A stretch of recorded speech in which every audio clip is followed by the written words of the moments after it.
Every day, bring League of Legends characters to life with their original voices. Day 25, Katarina. I am Katarina Du Couteau, daughter of one of Noxus's most noble and respected families. Even as a child, I knew I was superior to those around me. My sister Cassiopeia was a political prodigy, just like our mother. But me? I was on a different path. I was my father's daughter. General Du Couteau, cunning, ruthless, and disciplined. He taught me how to wield blades, how to eliminate a target silently and with deadly precision. Under his training, there was no such thing as compassion or rest. Every waking second was spent sharpening my endurance, agility, and resistance to pain. I wanted to turn my body into a weapon, a blade to be wielded by Noxus. I stole poisons. I infiltrated the most notorious apothecaries in the city and tested deadly toxins on myself in small doses. I recorded their effects, built up resistance. At night, I climbed the tallest towers, descending unseen even when my feet were raw and bleeding. I wanted to serve Noxus. I craved a mission, a chance to offer my skills to the Empire. When that day finally came, when my first mission was entrusted to me by my father, my heart pounded. But the mission wasn't as noble as I had hoped. My father ordered me to kill a low-born officer of the enemy army, a filthy wretch named Demetrius. I was furious.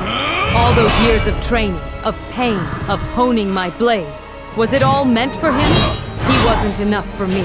That night, I slipped into the enemy camp, but I changed the target. I didn't kill the peasant. I went straight for the enemy general. One strike, no sound, perfect. I thought I had brought glory to Noxus and earned my father's pride. I was wrong. At dawn, Demetrius returned, fire in his eyes and ash in his face. He led a counterattack on my father's camp. Blood was everywhere. Dozens of soldiers and my father's most loyal men were slain. My father barely escaped with his life. And then, he wouldn't even look at me. In his eyes, there was no pride, only disappointment. He called me a glory-seeking assassin. True assassins live in the shadows of those they serve, he said. I was shattered. I had brought shame to Noxus, to my family. I had lost my father's trust. I questioned what I was, who I was. I disappeared into the wastelands, haunted by one thought. I would finish the mission. Demetrius would pay for this betrayal with his life. But my focus was gone. My thoughts were scattered. The weight of my failure crushed my shoulders. That's why I didn't see the assassin lying in wait, until I felt the blade tear across my face. My father.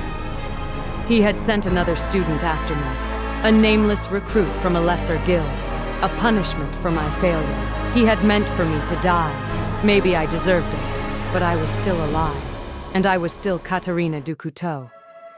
Face bloodied, eyes burning with resolve, I drew my blades. 6 hours later, I threw Demetrius's severed head at my father's feet. I considered adding yours next, I told him. But I knew he was right. I had failed, not just as an assassin, not just as a daughter, but as a Noxian. Failure has a price. The scar above my left eye reminds me of that every day, of what happens when pride overshadows duty. I know I've fallen from his favor. He'll train others now, maybe to spite me, maybe to forget me. But I am still here, still breathing. And I made a vow. I will make this right, no matter the cost. I am Katarina Du Couteau, and I will become that deadly blade for Noxus, again, and even deadlier than before.